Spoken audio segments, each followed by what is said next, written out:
Magandang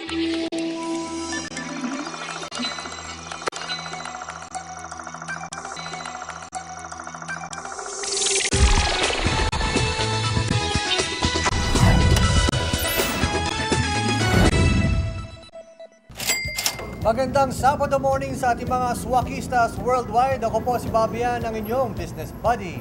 At ako naman po si Tintin Bersola Babo, ang inyong certified mompreneur ng bayan. Samahan niyo kami ngayong araw na ito sa paghatid namin ng mga nego-inspiring kwento dito lamang sa kabuhayang Swak na Swak. Alam niyo po, parami ng parami ang nagnenegosyo ng direct shopping. Tama yan. At ang mga kapamilya natin mula sa San Fernando, Pampanga ang magpapatunay na malaki ang kita sa ganitong klase ng negosyo. Parami ng parami ang naghahanap ng pagkakakitaan. At sa pamamagitan ng kabuhayang swak na swak, nasumpungan nila ang direct shopping. At ilan sa mga kababayan nating Kapampangan sa San Fernando, Pampanga ang nagpapatunay na talagang todo-todo ang kita kapag direct shopping ang pinasok mong business.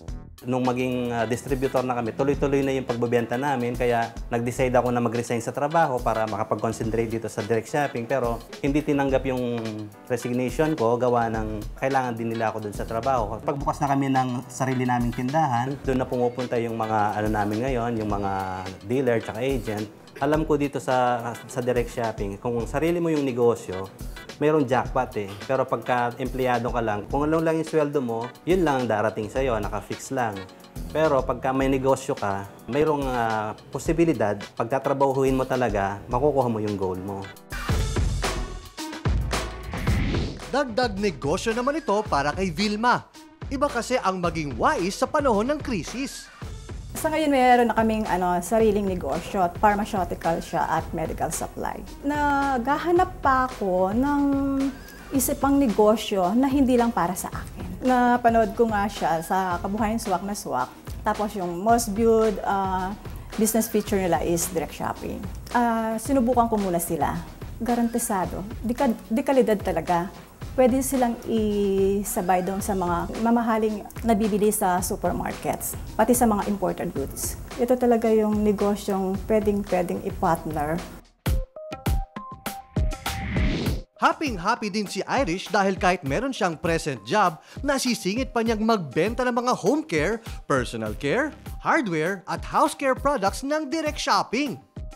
Sobrang nasatisfy kami, even ako kasi may dermatitis. Sobrang natural na mga glutathione soap. So kahit employed ako and employed yung husband ko, we still have time na mag-sell. So this business, we can say we're always in.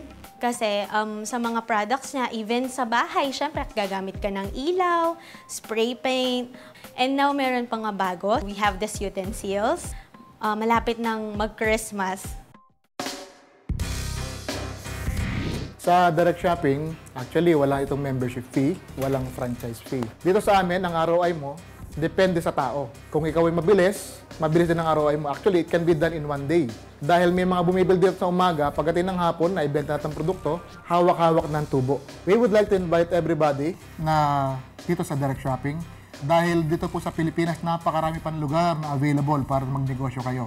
Yung ating mga OFWs abroad, yung mga pamilya po ninyo sa Pilipinas na gusto nyo bigyan ng negosyo, pwede po sila rito. Dahil mahirap magpadala ng pera, dito bigyan nyo sila ng negosyo, tulungan nyo sila mabuhay, hindi umaasa lang sa padala.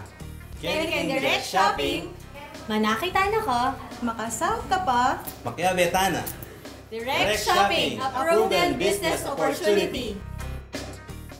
Ang bahaging ito ay inihatid sa inyo ng Direct Shopping, a proven business opportunity.